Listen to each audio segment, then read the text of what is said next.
Olá pessoal, tudo bem? Estou gravando essa aula aqui para vocês, espero que o som fique bom, que vocês consigam me ouvir. Tá, eu estou sem meu microfone, então desculpa o ruído de fundo, mas acredito que a altura da minha voz esteja boa aí para vocês, tá? Então a gente vai falar sobre materiais nesse capítulo. Então, antes de começar a discutir um pouquinho os materiais, como vocês estão vendo na figura aqui, a gente tem diferentes materiais. Tá vendo essa barra aqui do salto com vara? Olha como ela consegue dobrar. Isso a gente vai ver que é uma das características dos materiais. Ela dobra, suporta o peso da esportista e ela não quebra. Que tipo de propriedade será essa? É isso que a gente vai descobrir ao longo dessa aula. Mas para começar a falar disso, a gente tem que entender primeiro o que é matéria. Se a gente está falando de materiais, a gente está falando de matéria. E alguém já parou para pensar o que seria isso? Matéria não é ciências, inglês, física, química. Matéria, do ponto de vista da química, é uma outra coisa, não é essa matéria que a gente fala das disciplinas na escola. Matéria, do ponto de vista da química, é tudo que tem massa e volume. Mas o que significa isso, ter massa e ter volume? Massa não é nada mais do que a quantidade de matéria, ou seja, a quantidade do que existe em um corpo. E volume é o espaço que esse corpo ocupa. Vamos tentar entender isso melhor. Por exemplo, a gente. Cada um de nós, a gente tem um corpo, não tem? Nosso corpo é formado de matéria. Por que ele é formado de matéria? Porque existe uma quantidade. Tanto existe essa quantidade que a gente consegue medir ela. Por exemplo, vocês vão se pesar e vocês têm 38 quilos. 40 quilos, 60 quilos. O que isso quer dizer? Isso quer dizer a quantidade que tem em você dessa matéria, disso que existe no universo. E o que é o espaço? O espaço é porque você está ocupando algum lugar. Então, se a gente existe, se a gente tem alguma quantidade de alguma coisa que forma a gente, essa coisa a gente dá um nome de matéria, a gente também ocupa um lugar. Então, por exemplo, pensa num copo vazio. Vazio entre aspas, né? Porque na verdade tem ar lá dentro, mas vamos esquecer um pouquinho essa história do ar. Pensa num copo. Aí você vai colocar água nesse copo.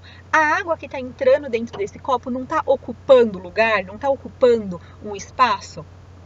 Isso é o que a gente chama de volume. E o nosso corpo também ocupa esse espaço. A gente está ocupando um espaço no universo. Então, tudo que tem uma quantidade e ocupa um espaço é o que a gente chama de matéria. E o que forma essa matéria? Então, do que é formado isso? Vocês já devem ter ouvido falar sobre os átomos.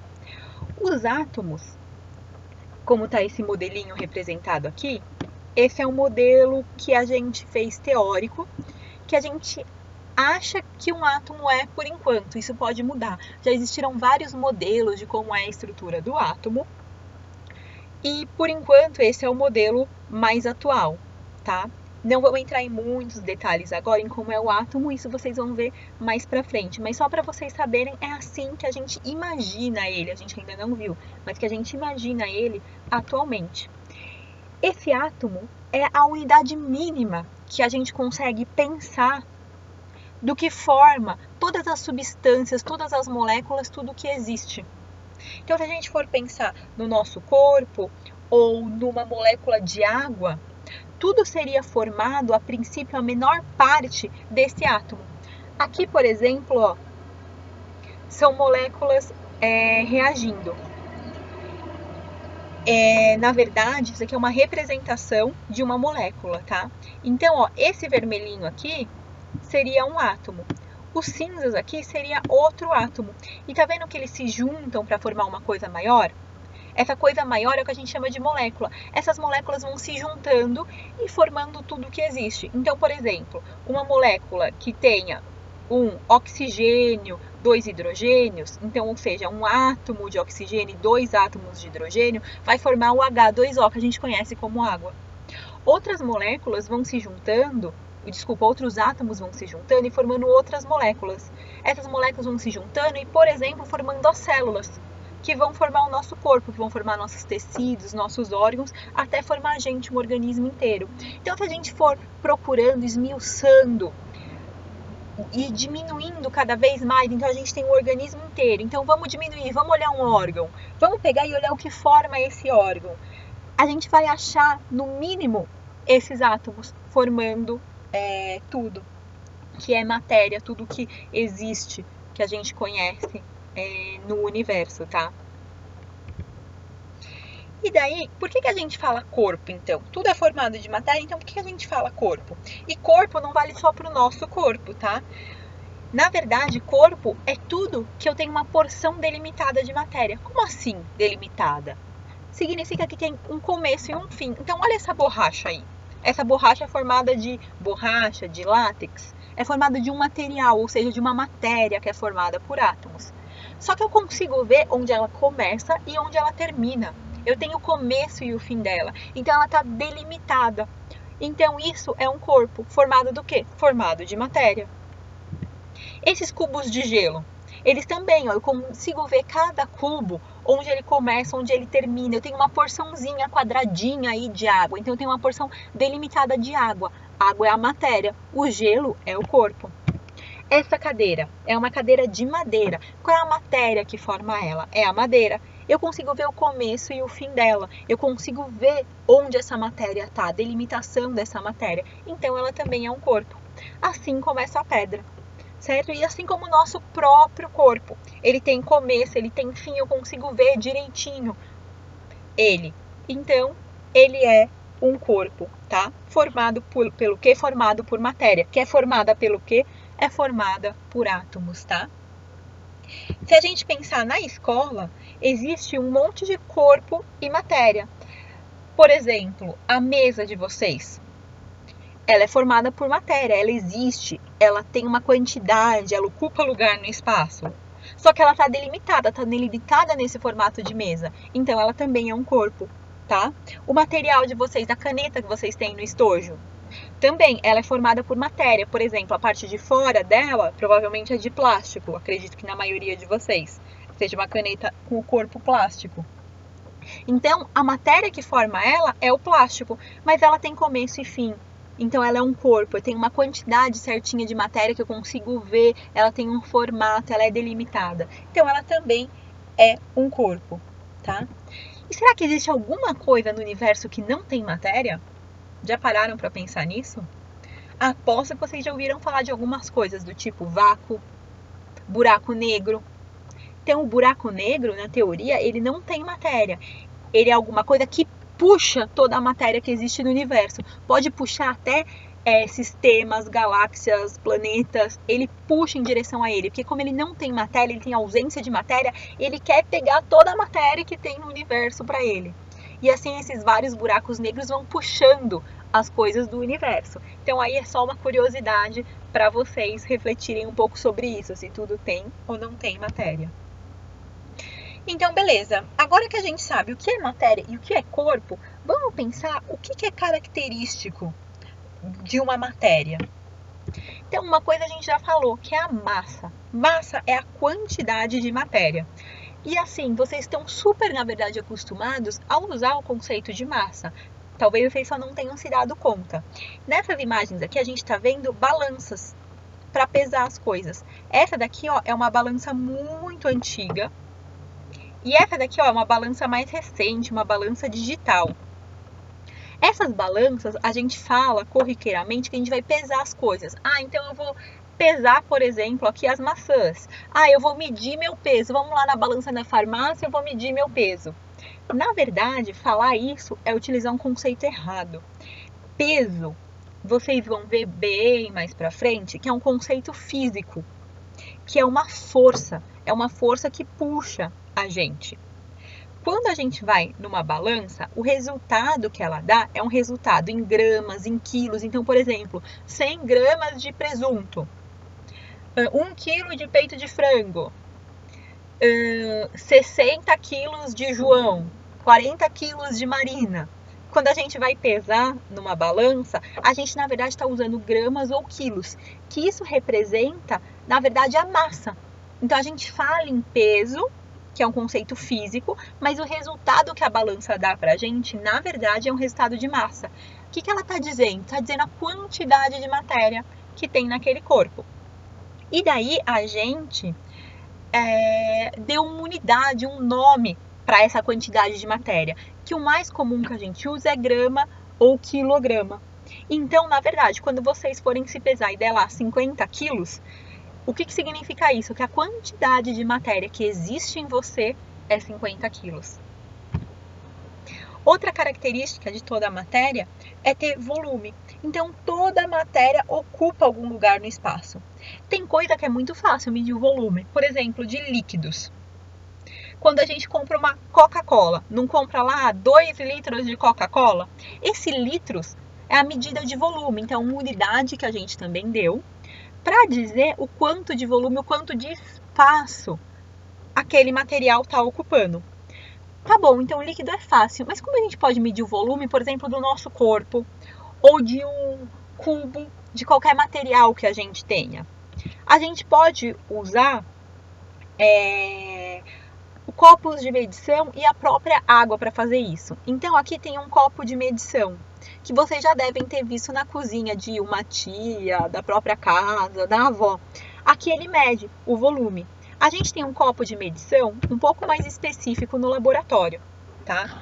Que é o chamado de Becker. Então aqui, ó, vocês estão vendo um Becker. Nesse Becker foi colocado 3 ml de água, ou seja, líquido é fácil medir o volume. Ele tem a mediçãozinha aqui do lado. Então eu medi nele 3 ml. O que eu posso fazer? Posso pegar o objeto sólido, que eu quero medir o volume, e jogar na água, como eu fiz aqui, ó, com essa bolinha.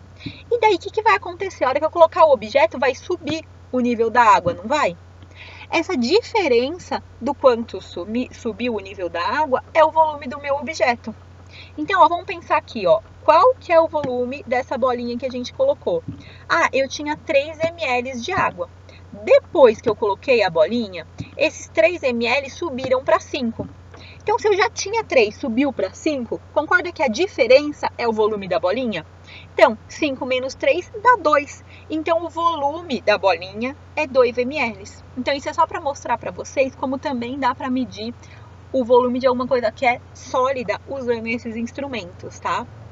E daí, juntando a massa e o volume, a gente tem uma outra medida que é muito importante, que chama densidade. Que não é nada mais do que a gente dividir a massa pelo volume. Opa, desculpa. Então, uma relação da massa pelo volume. Como assim uma relação da massa pelo volume? Vamos entender. A gente pode ter uma coisa que tenha um volume muito grande, mas que a massa, a quantidade de matéria seja pouquinho, então seja muito levinha. Por exemplo, isopor. Isopor é leve, não é? Então, para a gente ter 1 quilo de isopor, a gente precisa de muito isopor. Ele é muito grande, ele ocupa muito volume.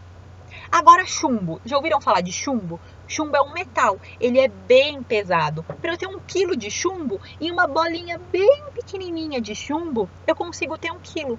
Então, olha que coisa engraçada. É a mesma massa, é 1 quilo. Só que um é grandão, que é o isopor, e o outro é pequenininho, que é o chumbo. Então, o que acontece? No chumbo, é como se essa matéria estivesse muito concentrada e dela fica muito pesada, tá? Quando isso acontece, a gente fala que esse material é mais denso. Então, o chumbo ele é mais denso porque ele tem muita massa para um volume muito pequenininho. Então, ele pesa muito, sendo muito pequeno. Então, ele é muito denso. O isopor, ele tem a mesma massa num volume muito grande. É como se ele fosse mais leve. Então, a gente fala que ele é menos denso. Isso tem a ver com afundar e boiar também na água. Então, ó, tá vendo que a gente tem aqui, ó, não só na água como em outros líquidos, a gente tem aqui água. Tá vendo que foram jogadas umas porcas aqui nessa água e elas afundaram? Então vamos pensar, se densidade é como se fosse a coisa ser mais pesada, mais leve, e essas porcas aqui afundaram na água, elas são mais leves ou mais pesadas do que a água? Elas são mais pesadas, né? Então elas são mais densas, a gente fala quimicamente. Como elas são mais densas, elas afundam na água. E essas penas aqui em cima, então aqui estão as porcas, e essas penas aqui em cima, elas flutuaram na água. Então é como se elas fossem mais leves do que a água, mais leves do que o líquido. Na verdade, o jeito correto de falar é que elas são menos densas do que o líquido. E essa bolinha aqui, que a gente estava falando, tentando medir o volume dela aqui, ela também afundou na água. Então, se ela afundou na água, ela é mais densa do que a água. É como se ela fosse mais pesada que a água. Então, ela é mais densa, por isso ela afundou. Se ela fosse mais leve e menos densa, ela teria boiado. E continuando a falar dessas características da matéria, a gente também pode definir a matéria como tendo alguns estados físicos. 3 deles vocês com certeza conhecem e são os estados que a gente vai falar aqui, que é o sólido, o líquido e o gasoso. Ah, só existem esses estados da matéria? Não. Na verdade, hoje em dia, a gente diz que existem 5 estados da matéria: sólido, líquido, gasoso, o plasma e o gel. Mas sobre o plasma e o gel a gente não vai falar aqui hoje, tá? Então vamos falar um pouquinho sobre esses estados que vocês já ouviram falar alguma vez. Primeiro, vamos falar sobre o estado sólido. Uma das características que a gente fala do estado sólido, então a matéria que está nessa forma sólida, a gente fala que ela tem forma e volume definido. Mas o que significa isso? Bom, significa que se eu tenho uma bolinha que o volume dela é, por exemplo, 1 ml, eu não consigo mudar isso. Eu não consigo transformar essa bolinha em 2 ml. Ela sempre vai ter aquele volume. E a forma dela também. Ah, professora, mas, por exemplo, a folha de papel é sólida, não é? É verdade, a folha de papel é sólida. E ela tem uma forma, ela é meio retangular, a minha folha aqui. Sim, a sua folha é retangular. Mas se eu amassar ela, ela vai mudar a forma. Isso, ela vai mudar a forma, mas não é esse tipo bem de forma que a gente está falando. Na verdade, você fez uma transformação nela quando você amassou, uma transformação física. A gente vai falar sobre isso um pouquinho mais para frente.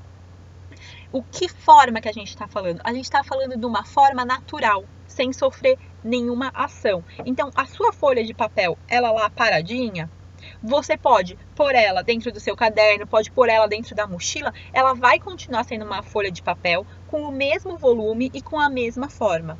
Agora pensa comigo, por exemplo, se você for tomar um suco de laranja. E daí você tem uma garrafinha e você tem um copo. Se você pegar o seu suco de laranja e colocar na garrafinha, ele vai adquirir a forma da garrafinha, não vai? E se você colocar no copo, ele vai adquirir o volume, a forma do copo também. Ou seja, você não tentou amassar, você não tentou fazer nada com aquele suco e ele simplesmente pegou a forma do recipiente do lugar onde você colocou ele. Isso é o que acontece com os líquidos. Agora, se você pegar alguma coisa sólida, então se você pegar um monte de bolinha de gude, por exemplo, e jogar dentro dessa garrafinha, ou dentro do copo, elas vão continuar redondinhas com o mesmo formato, com a mesma forma, com o mesmo volume. Isso é porque elas são sólidas, certo? Então deu para entender essa diferença dos sólidos e dos líquidos? Então os sólidos têm sempre forma e volume definido. Ah, o que mais que os sólidos podem ter? Ah, tem algumas características interessantes aí. Vamos observar esse atleta aqui andando de bicicleta. A gente pode perceber um monte de propriedades, características dos sólidos nessa foto. Por exemplo, a gente pode perceber elasticidade. O que é elasticidade? É quando a gente consegue pegar alguma coisa e esticar, mas se a gente soltar, ela volta para o formato original. Por exemplo, nosso elastiquinho de cabelo que a gente usa para amarrar o cabelo. A gente puxa ele e ele estica para prender nosso cabelo. Quando a gente tira, ele volta a ser aquele elastiquinho daquele mesmo tamanho que ele era. Isso a gente pode observar na nossa roupa aqui do atleta. Tá vendo que ela é uma roupa que estica e se molda o corpo dele? Quando ele tirar essa roupa, ela vai ficar com o formato de como ela era originalmente. Então isso é elasticidade. Esticou no corpo dele, ele tirou, ela fica exatamente como ela era inicialmente. Outra característica é maleabilidade, e é muito comum confundir elasticidade com maleabilidade. Maleabilidade não é você conseguir esticar as coisas, mas você conseguir dobrar as coisas sem quebrar. Por exemplo, pensem no estojo de vocês, que acredito que a maioria aí tem um estojo de pano ou uma mochila de pano. Você consegue dobrar esse estojo se ele estiver vazio? Você dobra ele. Ele quebra quando você dobra? Não, ele não quebra, então ele é maleável.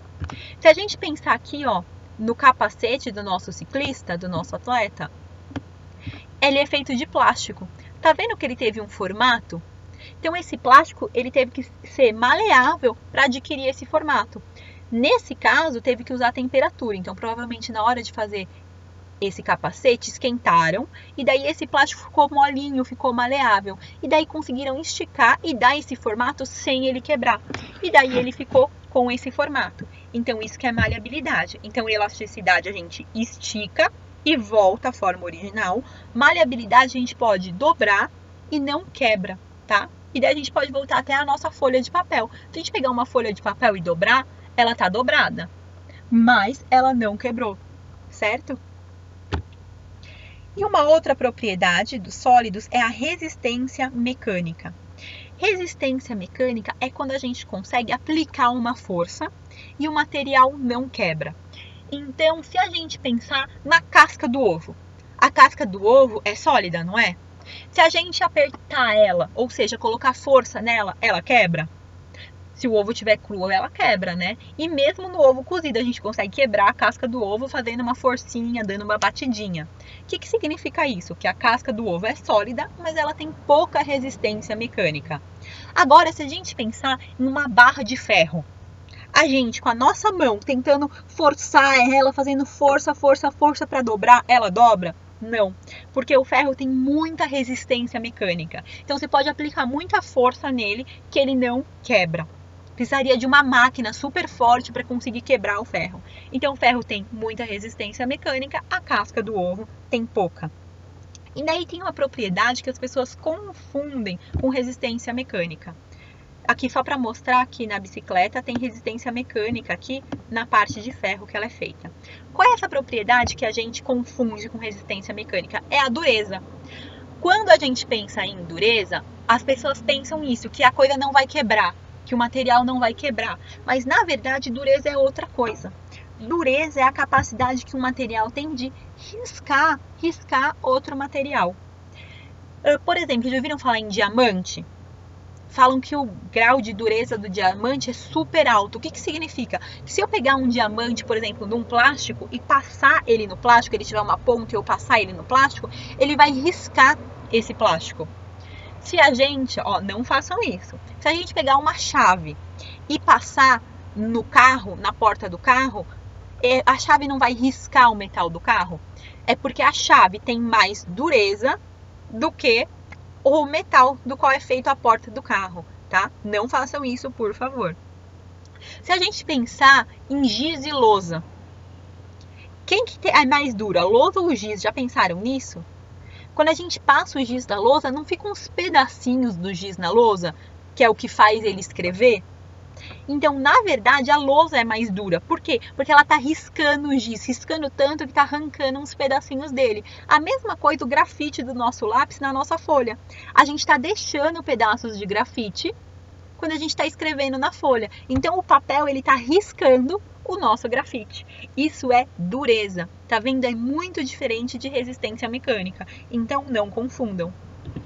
E a última propriedade que a gente vai ver aí dos sólidos é a transparência. Transparência, a gente pode ver, por exemplo, aqui no óculos que o nosso ciclista está usando. Ah, mas é óculos de sol, não é totalmente transparente. É verdade, ele é óculos de sol, mas vamos pensar então o que é transparência. Transparência é quando a luz consegue passar. E daí a gente pode classificar essa transparência. Aqui, por exemplo, tá vendo que a gente consegue ver totalmente o globo? O que significa? Que esse material ele é totalmente transparente, quase toda a luz passa e por isso a gente consegue ver o globo. Uma coisa translúcida é uma coisa que passa um pouquinho menos de luz, então a gente não consegue ver 100%. E uma coisa opaca é que não deixa passar luz nenhuma e daí a gente não consegue ver. No caso do nosso óculos de sol, a gente tem um certo grau de transparência, porque passa luz, a gente consegue ver através dele. mas ela não é totalmente transparente, é um pouco mais translúcido, porque segura uma parte da luz para passar. E é importante segurar essa parte da luz, que é o que protege, na verdade, os nossos olhos. Então, podemos passar para o próximo estado? Então, vamos falar um pouquinho dos líquidos. A gente já começou a falar sobre os líquidos, né? Quando a gente estava falando de forma e volume do recipiente. Então, lembra que a gente falou que os líquidos, eles podem adquirir a forma do lugar onde eles estão, diferente dos sólidos. Então, que a gente usou o exemplo do suco de laranja no copo. Então, de novo, se eu pegar um líquido, seja água, suco, o que vocês quiserem de líquido, e colocar em um recipiente, pode ser redondinho, quadradinho, o que for, o líquido vai ter o formato daquele recipiente onde ele foi colocado, mas o volume dele nunca vai mudar. Então, se eu colocar 1 litro de água em um recipiente quadrado ou redondo, a forma vai mudar para quadrada ou redonda, mas a quantidade de líquido que eu tenho, a quantidade de matéria, é 1 litro e vai permanecer 1 litro. Então, o volume é constante, mas a forma muda. Ele sempre adquire a forma do recipiente, tá? E daí, como esse volume não pode mudar, a gente fala que os líquidos são incompressíveis. O que é isso? Mesmo que a gente tente apertar eles não diminuem de volume, eles continuam igual. A gente vai entender essa diferença quando falar dos sólidos. Então, por exemplo, no que é usado o fato desses líquidos a gente não conseguir comprimir? Quando a gente está no nosso carro e a gente aperta, por exemplo, o pedal do freio, a gente tem um líquido. Aqui tem um exemplo de um motor que levanta o carro. Então, ó, aqui a gente tem o carro que está em cima da plataforma que ele vai ser levantado. E aqui tem o que o pistão do motor faz. Tá vendo que aqui dentro tem líquido? Então, o que acontece? Como o líquido ele não pode ser comprimido, a hora que eu apertar esse pistão aqui para baixo, ele vai empurrar o líquido.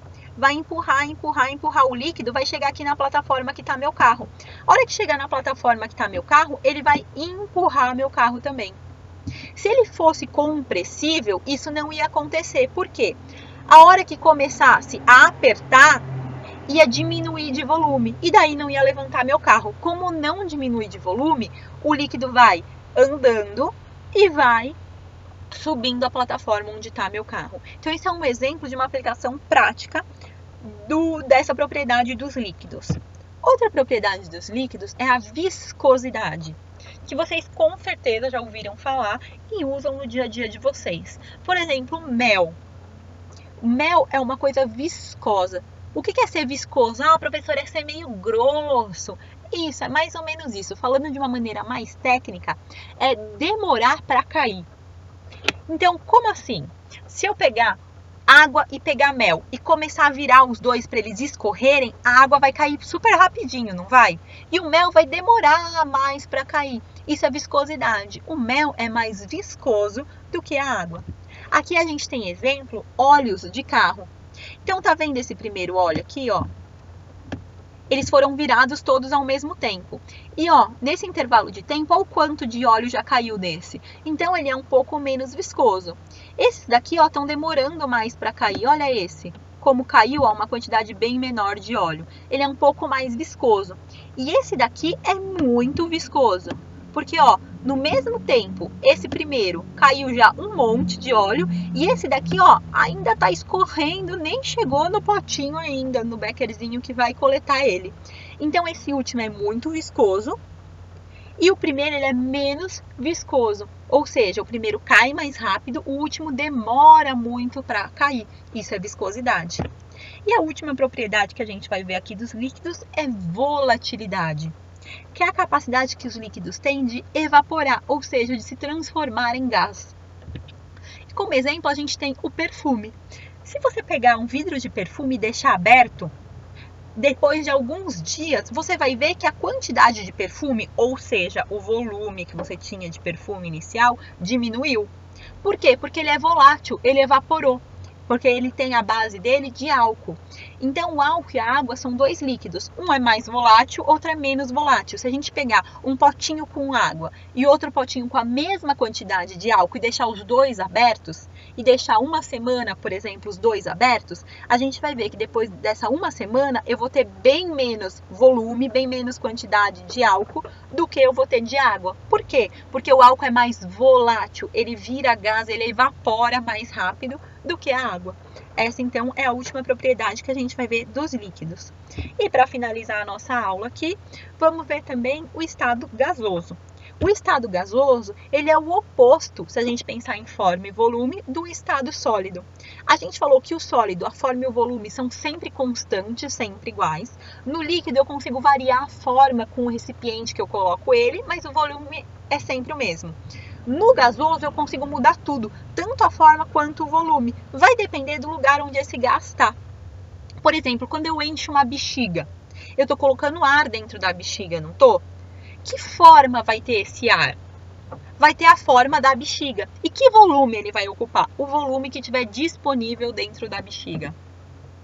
Isso porque o gás tem duas propriedades que a gente chama, que na verdade, resumindo, ela é uma só, que é expansividade e compressividade. Expansividade é ele aumentar de volume e compressividade é ele diminuir. Então lembra que a gente tinha falado que os líquidos são incompressíveis? A gente pode apertar, fazer força, que ele não vai mudar o volume dele. Já o gás, se a gente apertar ele, ele diminui de volume, tá? Uma prova disso é quando a gente pega uma seringa. Se a gente pegar uma seringa e colocar água nela e a gente tampar aqui com uma rolha, como está mostrado nessa imagem, então aqui a seringa está com líquido, ou colocar o dedo na frente e apertar, a gente faz força e não consegue comprimir, diminuir o volume desse líquido. Se a gente fizer muita força, vai vazar, espirrar água para todo lado, mas não vai mudar o volume.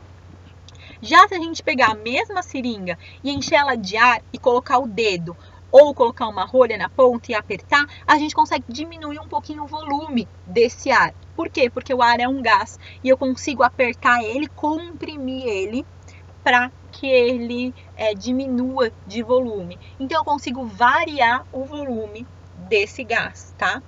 E daí ele é expansível também? Sim. O gás, ele sempre ocupa o volume e a forma de onde ele está. Então, se eu pegar uma caixinha, tem ar lá dentro, não tem? Dentro dessa caixa, vai estar com a forma da caixa e ocupando o volume que tem disponível da caixa. Aí eu vou para a sala de aula e abro essa caixa. O ar que tem lá dentro, que volume que ele vai ocupar? Que forma que ele vai ocupar? O volume da sala de aula, o espaço que tem disponível na sala de aula. Então, o gás vai sempre ocupar o que está disponível para ele. Se eu apertar ele para ele caber de um lugar menor, eu consigo, porque ele é compressível. Certo? Então, pessoal, é isso aí. Obrigada. Espero que vocês tenham gostado dessa aula. Qualquer dúvida, é só falar comigo, tá bom? Um beijo aí, pessoal.